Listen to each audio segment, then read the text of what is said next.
কোনো আমল আছে কিনা, শবে বরাতের রোজা ও নামাজের নিয়ম কি, সবচেয়ে বহুল জিজ্ঞাসিত প্রশ্ন এখনকার। শবে বরাত আসছে, যেটাকে আসলে হাদিসের ভাষ্যে বলা হয়েছে মধ্য শাবানের রাত, শবে বরাত না, এটার হাদিসের ভাষ্যের নাম কি? মধ্য শাবানের রাত।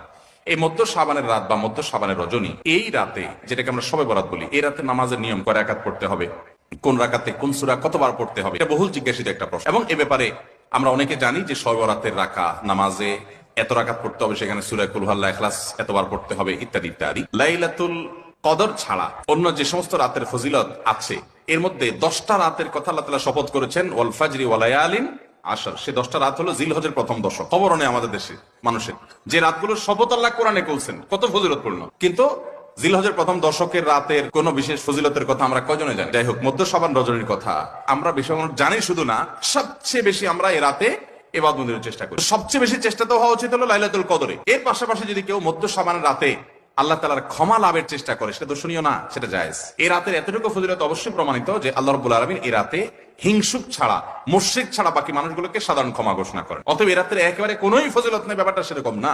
বিভিন্ন হাদিসের আলোকে এটুকু অন্তত সাব্যস্ত হয় যে আল্লাহ তাআলা হিংসুক এবং আপনার মুশরিক ছাড়া, মানুষের পিছিয়ে লাগে শত্রুতা, এই মানুষরা বাকি মানুষ থেকে মাফ করে। তাহলে মধ্য শাবানের রাত বা যেটাকে শবে বরাত বলছি আমরা, এই রাতের মূল আমলই হলো, এটাকে কেন্দ্র করে মূল আমলই হলো নিজেকে শিরক এবং হিংসা থেকে পরিচ্ছন্ন করা, সাধারণ ক্ষমার উপযুক্ত করা। এটা হলো মূল আমল, বাস। এর বাইরে আপনি ক্ষমা লাভের জন্য যদি চেষ্টা করেন, সেটা কোনো দর্শনীয় বিষয় নয়। তবে এই রাতকে কেন্দ্র করে বিশেষ ফরম্যাটে নামাজ, রাত জেগে, তারপর বিশেষ ফরম্যাটে ইবাদত, এই সূরা এতবার, এই নামাজ এত রাকাত, এরকম কোনো কথা কোরআন হাদিসে বর্ণিত হয়নি। এগুলো আমরা মন গড়া বানিয়ে নিয়েছি। এবং যদি এরকম কোন ফরম্যাট আমরা ঠিক করে নিয়ে সেভাবে ইবাদত করাটাকে আমরা এ রাতের আমল, শরিয়া সিদ্ধ আমল মনে করি বা সুন্নাহ আমল মনে করি বা কোন নির্দিষ্ট আমল মনে করি, তাহলে বেদাতে পর্যবেসিত হবে। অতএব বাড়াবাড়ি এবং ছাড়াছাড়ি এই দুইটাই আমাদেরকে পরিহার করতে হবে। যতটুকু আছে ততটুকু আমরা আমল করব এবং এসে আমল অনুযায়ী আমরা চলার চেষ্টা করবো। শবে বরাতে সবচেয়ে বেশি মানুষ মসজিদে কেন ভিড় জমায় বলেন তো? শবে কদর বেশি ফজিলতপূর্ণ না এই রাত? শবে কদর কোন তুলনা আছে শবে কদরের সাথে কোনটা? কিন্তু শবে কদর কি এত মানুষ ইবাদত বন্দেগী করার চেষ্টা করে শবে বরাতে যত করে? কারণ মিষ্টির জন্য বলে, খারাপ বলেন নাই এই জন্য যায় না, এটা পুরোপুরি সঠিক না। এত অভাব পড়ে না যে সারা রাত মানুষ মসজিদে পড়ে থাকবে একটু মিষ্টি একটা প্যাকেটের জন্য। আমার মনে হয় না। আমার যেটা মনে হয়, সবচেয়ে বেশি মানুষ এই রাতে ইবাদত বন্দেগীর চেষ্টা করে কারণ মানুষ মনে করে এ রাতে ভাগ্য নির্ধারণ হয়। অতএব এক রাতে ইবাদত বন্দেগী করে যদি সারা বছরেরটা ফাইনাল করে ফেলতে পারি, মন্দ কি? এই হলো মূল কাহিনী। আল্লাহ তাআলা আমাদেরকে বিশুদ্ধ পদ্ধতিতে ইবাদত বন্দেগী করার তৌফিক দান করুন।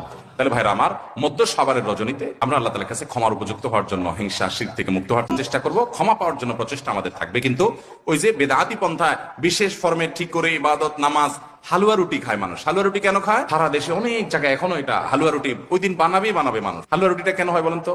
বলে যে নবী সাল্লাল্লাহু আলাইহি সাল্লাম উহুদের যুদ্ধে তার দন্দান মুবারক শহীদ হয়েছে, এই জন্য উনি শক্ত খানা খাইতে পারতেন না, হালুয়া খাইতেন, এই জন্য আমরা হালুয়া খাই।